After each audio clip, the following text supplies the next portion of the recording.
Welcome everyone. Now I am Dr. Sashikala and in this lecture I am going to take up a topic from Unit 4, Indian Philosophical Thought. Now in this unit we are seeing various monks and great saints of the Indian soil. So who is the person I am going to discuss today? Yes, it is Ramana Maharishi. Now his name might be unfamiliar to most of us, but he is quite popular in southern India. But even people who had heard about Ramana Maharishi might not know many details about his life. So in this lecture, we will delve into Ramana Maharishi's life and also see what his teachings are. Now Ramana Maharishi was born in 1879 on the day of Arudra Darshanam. This, as you know, is a very auspicious day for Hindus, where they celebrate the manifestation of Lord Shiva as Nadaraja, who performs the cosmic dance. His parents were Sundaram Iyer and Alagamma. Now, his original name was Venkatraman. He was named as Venkatraman by his parents. As a child, he grew up very happily. Now, there is a very interesting anecdote from his life where he took some of his father's legal papers, made them into boats, and floated them in rainwater. When his father realized his prank, he naturally was very angry and scolded the young boy. Surprisingly for a 6-year-old boy, he left home and the parents were searching for him. Now the priest, after a long search, found the boy hiding behind the statue of the Divine Mother. So this was an interesting event in his young life. But there was a drastic change in his life when once a relative came to his uncle's house. The young boy just questioned the man, "Where are you from?" And the answer which he received actually enlightened him. The person who came to visit said that he was from Arunachal, that is from Tiruvannamalai. The moment Ramana heard this word Arunachal, he was thrown into a sudden spiritual ecstasy. He could not stay at home for long. So after 6 weeks, he left his uncle's home in Madurai and went straight to Arunachala, that is Tiruvannamalai in Tamil Nadu. He was just 17 years old when he left home to Arunachala. He arrived there after 4 days of travel because he was a young boy who did not know the route. He made enquiries and he came down to that town. And what he did was he went directly to the big temple of Lord Shiva at Tiruvannamalai. The moment he saw the linga, again he became enthusiastic and he said that I have come here at your call. So he believed that Lord Arunachala had given him a divine call and he went straight to the temple and told the Lord that I have given up everything and I have come here to see you as you asked me to. Now this boy, he actually initiated himself into a sannyasin. Now next what he did was, he started residing in Tiruvannamalai from 1922 to 1950 till his death. This is here, as you can see, the temple before the Tiruvannamalai Mount, and this is the ashram which he established at Tiruvannamalai. Now this temple as well as this ashram, they are situated at the foot of the Arunachala hill. Now who am I? This is a question which Ramana Maharishi asked himself. You know that great sages, they have enlightenment by following the path of renunciation and self-meditation. So the question which Ramana Maharishi asked himself was, who am I? He was a man who understood that the worldly sufferings were due to not identifying oneself. And also, when do we have some obstacles in life? He said, our thoughts are our obstacles. So the thought which resides in you should be pure. Only then it can lead you to enlightenment, that is peace and happiness. So the first question he asked himself was, who am I? Now I would also advise you to listen to what I say about his answer to who am I, and also ask the same question to yourself. This actually was also put into a small booklet. You can just get this booklet anywhere, Who Am I, written by Ramana Maharishi. So all his spiritual ponderings were written in the small booklet, and also they contain the teachings of Ramana Maharishi. We could say that the answers to who am I question is actually the instructions which he has given to mankind. So the question he asked himself, who am I, led him into meditation, where he realized that we are now looking at the outside world and living our life. How many of us actually look inside us? Because the divine power we believe in Hinduism is residing inside one's own self. So here he said, you have to first find out who you are by analyzing your inner self. He also said that you are not the name you have been given at birth. You are not the person who has relationship with others. You are what you are inside. So he came to the self-realization that he was not a man with the name he was given, but he was directly a descendant of the divine God. That is the answer to the question, who am I? So he continues to put forth several questions, rather 14 questions, and all the answers to these questions have been given as self-inquiry. So asking himself these questions, he came to the conclusion that self-inquiry will enlighten any human being. You will see that this is also one of the ways in which great human beings have attained enlightenment. So they leave society, they sit in isolation and do deep penance and meditation, and finally they realize the true meaning of self. So Ramana Maharishi also led us on the path of self-inquiry. You need not ask anyone the meaning of life. If you look inside yourself, you will understand the true meaning of life. So through his answers to this question, who am I, he has actually awakened mankind. And he has shown us that the holy Arunachala hill itself is the manifestation of Lord Nadaraja. And he truly believed that this was the spiritual heart of the world. Now the town Tiruvannamalai in Tamil Nadu is actually considered to be a very holy town. Most towns in India, we call them to be holy towns when there are temples there. But this town is said to be the residence or the abode of the celestial god Shiva himself.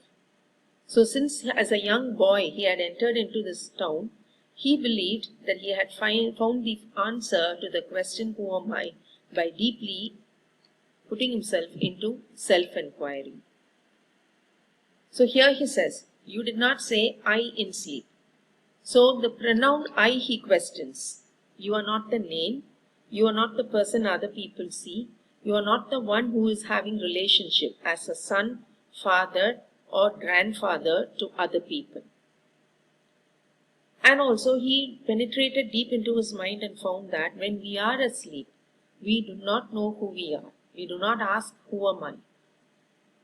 And why is it that when we are living in life, we think that we have to achieve or establish ourselves as a successful person?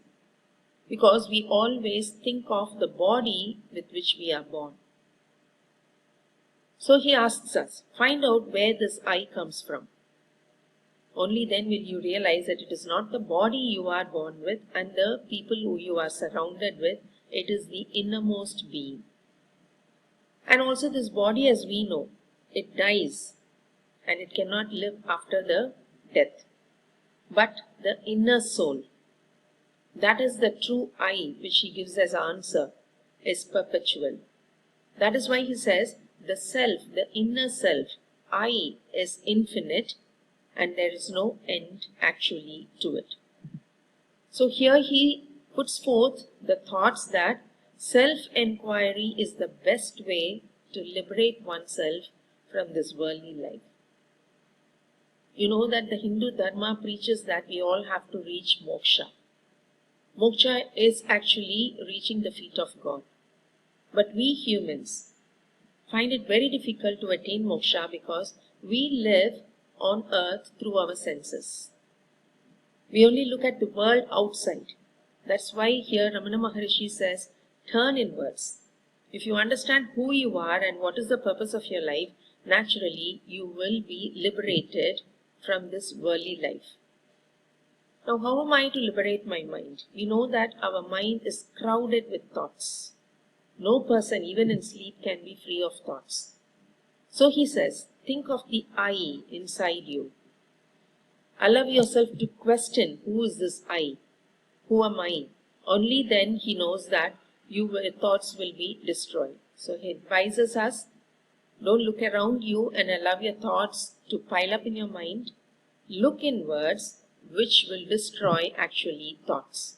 Only then will the final I emerge, whereby your thoughts which link you to this world will be destroyed, and only the Supreme Soul's relationship will be there for you.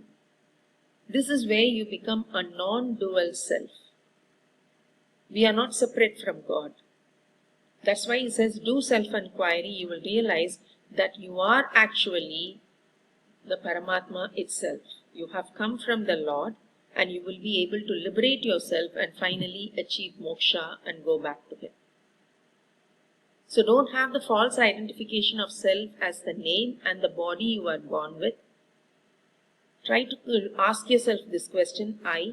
You will be able to control your common thoughts, and finally, once you understand that you are a divine being yourself, you will be able to illuminate yourself from this worldly life.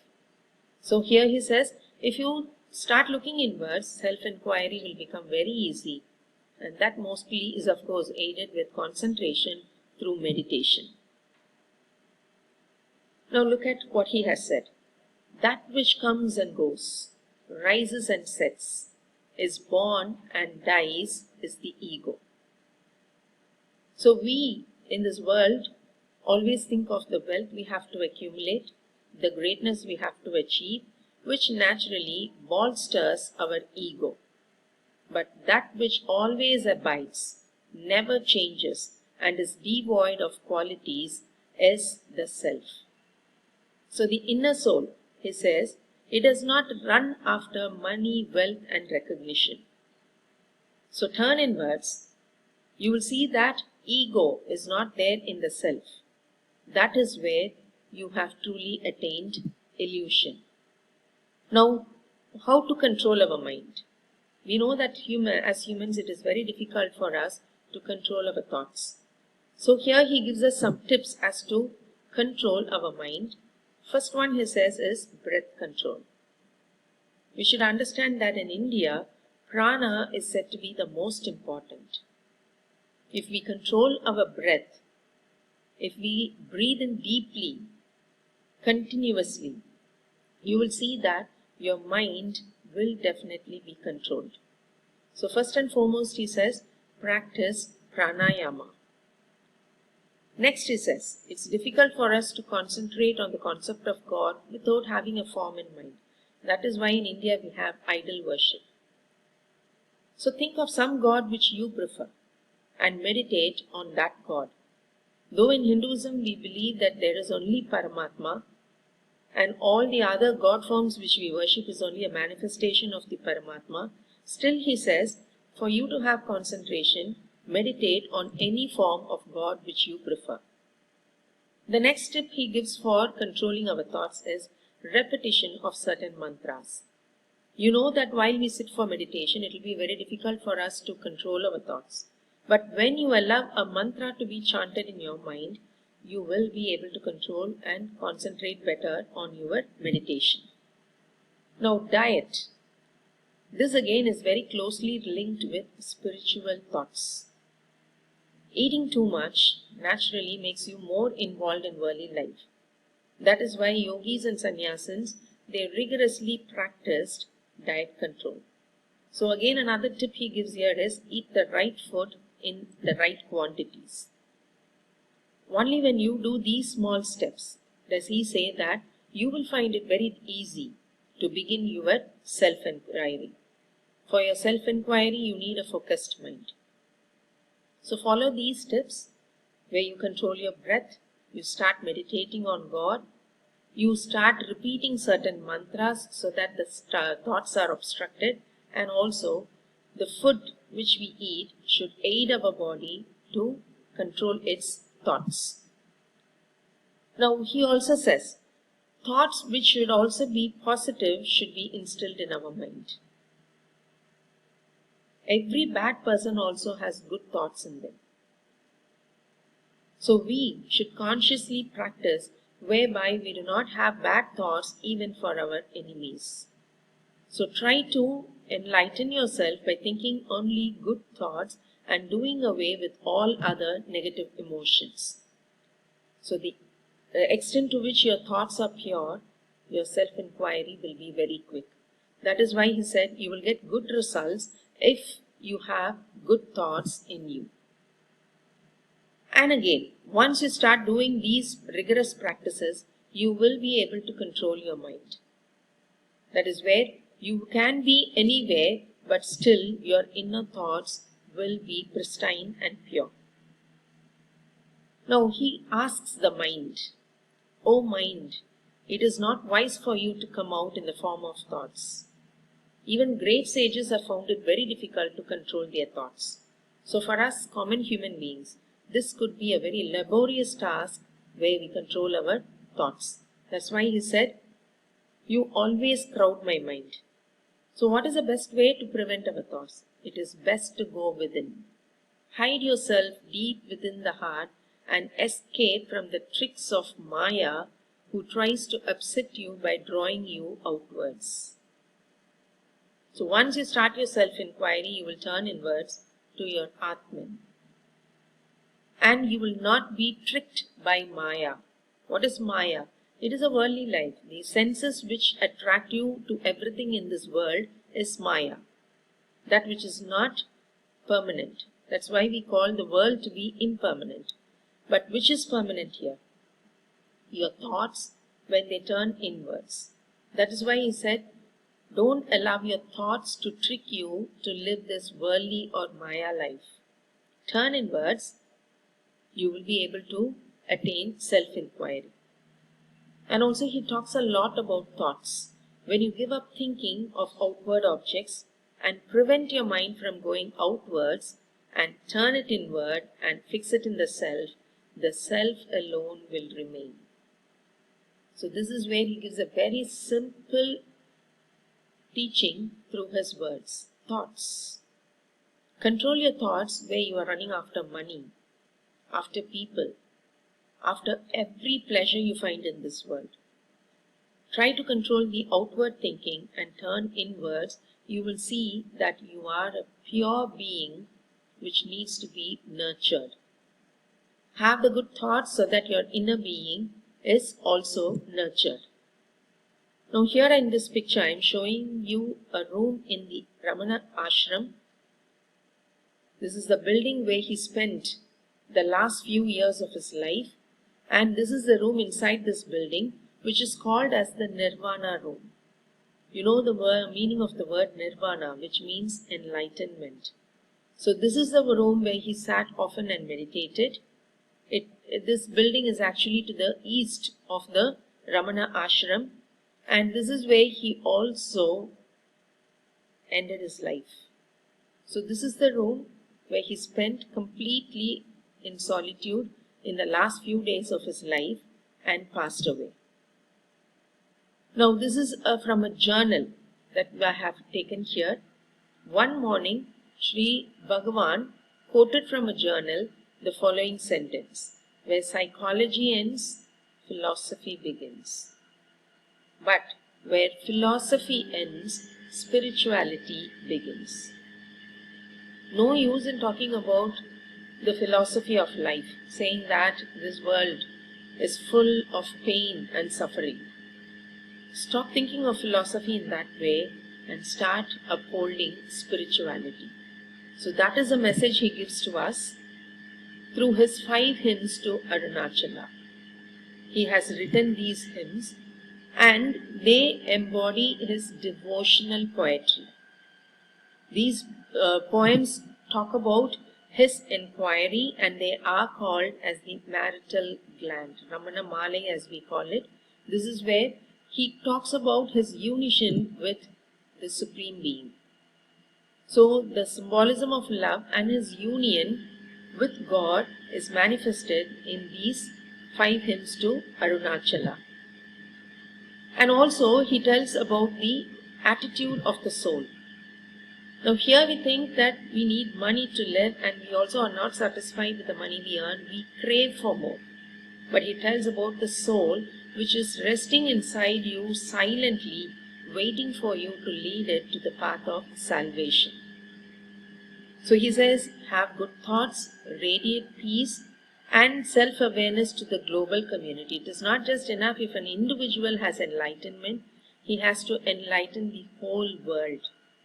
So find out spiritual seekers. Impart the message of Ramana Maharishi where he has the self-inquiry and he says that is what every soul is aspiring for.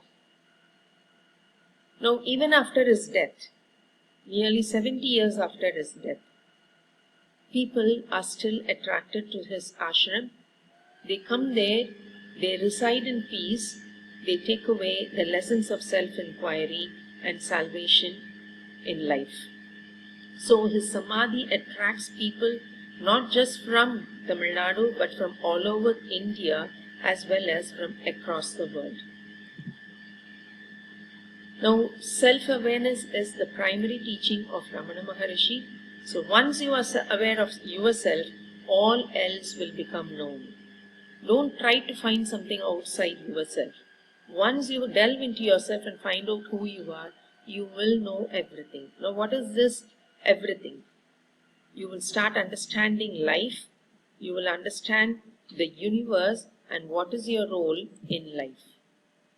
So this is the temple which attracted Ramana Maharishi at a very young age. This is the Tiruvannamalai town where you have Arulmigu Arunachaleshwara temple, which as I said is at the foothill of Arunachala hill. So your own self-realization is the greatest service you can render the world. Of course, everyone has a purpose in life. We need to do what is necessary for our family and to the society. But in doing these duties to the external world, don't forget the duty to yourself. That's why he says, the greatest service you do is finding yourself. So don't just think of the worldly duties you have to complete, think of the duty you have to do to yourself. So here I end this lecture, whereby I would advise you start to think of yourself. Know how to control your thoughts. Self-realization is possible only by controlling our mind. The mind is always fixed on the Maya world. So try to think more of yourself. Try to find out ways to control your thoughts. Follow the path which Ramana Maharishi has said by controlling your breath, doing meditation, reciting some mantra, and also understanding who you are. Once you are able to control your mind, you will naturally be led on the path of self-realization. Thank you, students.